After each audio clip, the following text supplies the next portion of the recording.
A meditação no dia de hoje é sobre a vinha. Eu fiz da forma de perguntas e respostas, só para os irmãos terem uma ideia de quanto a gente pode aprofundar um assunto, pesquisando na escritura apenas por uma palavra. Há casos em que você precisa pesquisar no hebraico também. Mas no caso da vinha, eu utilizei a pesquisa usando a própria língua portuguesa, na Bíblia Almeida, Revista e Atualizada. Então, segue aí algumas perguntas pertinentes sobre a vinha e observem que as respostas são espirituais. Elas têm uma abrangência maior se levadas por esta área.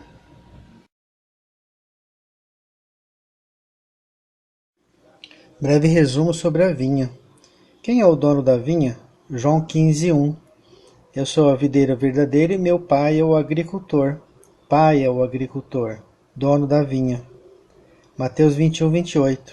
Que vos parece? Um homem tinha 2 filhos. Chegando ao primeiro, disse: Filho, vai hoje trabalhar na vinha. Tá vendo? Filho, vai trabalhar na vinha? Pai que mandou. Pai que é o dono da vinha. E quem é a vinha? Segunda pergunta. Porque a vinha do Senhor dos Exércitos é a casa de Israel. Texto de Isaías 5, capítulo 7. Esse texto mostra que Israel é a vinha, ou seja, a igreja. Israel e igreja é a mesma coisa. As 12 tribos é a igreja, as 2 casas de Israel é a igreja. E onde fica esta vinha? Mateus 13:38. O campo é o mundo, a boa semente são os filhos do reino, o joio são os filhos do maligno. Quarta pergunta, videiras são todas da mesma espécie? Deuteronômio 22:9. Não semearás a tua vinha com 2 espécies de semente, para que não degenere o fruto da semente que semeaste e a messe da vinha. Deuteronômio 22:9. Mateus 13:38. O campo é o mundo, a boa semente são os filhos do reino, o joio são os filhos do maligno. 2 espécies de videiras. Vemos um exemplo da videira má, Deuteronômio 32, a partir do verso 31. Porque a rocha deles não é a nossa rocha, e os próprios inimigos o atestam, porque a sua vinha é da vinha de Sodoma e dos campos de Gomorra. As suas uvas são uvas de veneno, seus cachos amargos. O seu vinho é ardente, veneno de répteis e peçonha terrível, de víboras. Quinta pergunta, quem é a boa semente? João 15:1. Eu sou a videira verdadeira.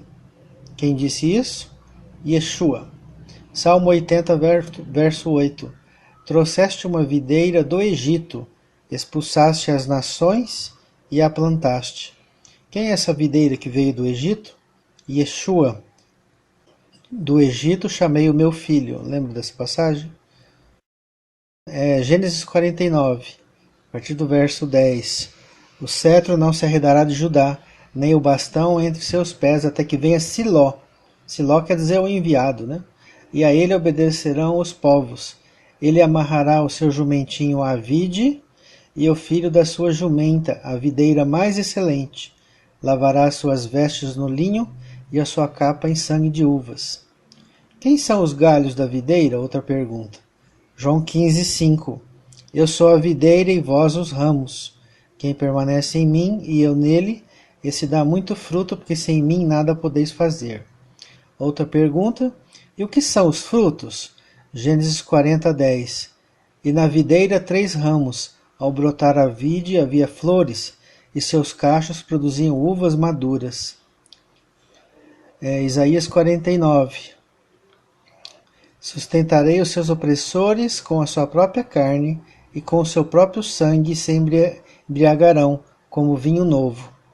Gênesis 9, a partir do verso 20.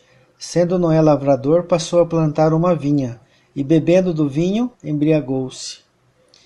Quem vai consumir o produto da vinha? Yeshua, Mateus 26, 29. E digo-vos que desta hora em diante não beberei deste fruto da videira, até aquele dia em que hei de beber de novo convosco no reino de meu Pai. Quem mais vai beber? O povo dele. 2 Timóteo 2,6.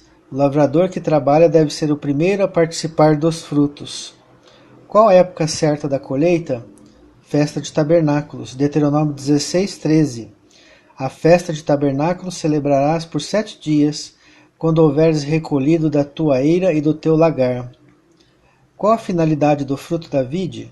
Salmo 104. O vinho que alegra o coração do homem. Romanos 14:17. Porque o reino de Deus não é comida nem bebida, mas justiça, paz e alegria no Espírito Santo. Vinho traz alegria. Com isso podemos entender quando haverá tristezas, né? Quando falta vinho. Vocês leiam o texto de Isaías 16, de verso 9 a 10. E vemos também o casamento, onde Yeshua transformou 6 talhas de água em vinho, da melhor qualidade. Leia João capítulo 2. Terá seleção de frutos? Sim, se observarmos Apocalipse 14, veremos que haverá uma colheita de trigo e depois uma colheita de lagar, lá do vinho. Um para a salvação e outro para a perdição. Apocalipse 14, do verso 14 ao 20. Tem pragas na videira? Sim. Salmo 78, 47. Com chuvas de pedra ele destruiu as vinhas, e os seus sicômoros com geada. Quem são os trabalhadores? Mateus 21, a partir do verso 28. Que vos parece? Um homem tinha 2 filhos, chegando ao primeiro disse, Filho, vai trabalhar hoje na minha vinha. Ou seja, os filhos de Deus são os trabalhadores. Os trabalhadores são especializados? Nem sempre. Isaías 61, 5. Estranhos se apresentarão e apacentarão os vossos rebanhos. Estrangeiros serão os vossos lavradores e os vossos vinhateiros. A vinha tinha trabalhadores e servos. Qual a diferença entre eles? Os trabalhadores é o povo de Deus. Os servos são os profetas. Leiam Mateus 21, do verso 33 a 41. E depois leiam Amós 3.7, que diz que os servos são os profetas. E Apocalipse 22:6, Deus irá revelar os segredos. O Senhor, Deus dos espíritos dos profetas, ensinará os segredos aos seus servos. Nós sabemos, aos profetas. Outra pergunta. Os trabalhadores trabalham quantos dias na vinha? Levítico 25, a partir do verso 3. 6 anos semearás o teu campo, e 6 anos podarás a tua vinha, e colherás os seus frutos. Porém no 7º ano haverá sábado de descanso, solene para a terra, um sábado ao Senhor. Não semearás o teu campo, nem podarás a tua vinha. Qual é o salário que ele representa? O salário representa a salvação, 1 denário para cada trabalhador, não importando qual horário ele começou a trabalhar, se na primeira hora ou na última. A terra dessa vinha é fértil, tem pedras e espinhos? Sim. Provérbios 24. Passei pelo campo do preguiçoso, e junto à vinha do homem falto de entendimento. Eis que estava tudo cheio de espinhos, a sua superfície coberta de urtigas, e o muro de pedra em ruínas. Jeremias 4:3. Porque assim diz o Senhor aos homens de Judá e de Jerusalém: Lavrai para vós outros campo novo, e não semeeis entre espinhos. Tem chuva? Sim. Tiago 5:7. Sede, pois, irmãos, pacientes até a vinda do Senhor. Eis que o lavrador aguarda com paciência o precioso fruto da terra, até receberdes as primeiras e as últimas chuvas. Deuteronômio 11:14. Darei as chuvas da vossa terra a seu tempo, as primeiras e as últimas, para que recolhas o vosso cereal, e o vosso vinho, e o vosso azeite. Tem mais em Levítico 26, verso 3 e 4, Jeremias 14, verso 4. Outra pergunta. Quem eram os primeiros trabalhadores? Quando eles começaram? Gênesis 9:20. Sendo Noé lavrador, passou a plantar uma vinha. Lembre-se que vinha é Israel. Lembre-se que vinha é a igreja. Então os rudimentos da igreja encontramos aqui com Noé. E ela se desenvolve, como nós vemos, através dos servos, que são enviados antes do Filho, segundo Mateus capítulo 21. Os servos são os profetas. Então nós vemos que a igreja ela existia desde lá de trás, antes da vinda de Yeshua. Outro verso, Josué 24:13. Dei-vos a terra em que não trabalhaste, e cidades que não edificaste, e habitais nelas, comeis das vinhas e das olivais que não plantaste. Qual é a última hora dos trabalhadores da vinha? 1 João 2,18. Filhinho, já é a última hora, e como ouviste que vem o anticristo, também agora muito anticristo tem surgido, pelo que conhecemos que já é a última hora.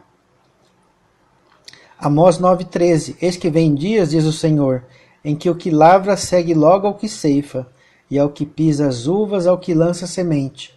Os montes destilarão mosto, e todos os outeiros se derreterão. Percebe a correria do último ano? É assim que será. Mais versos que podemos meditar sobre a vinha. Não vou aqui comentar, mas fica para a lição de casa dos irmãos.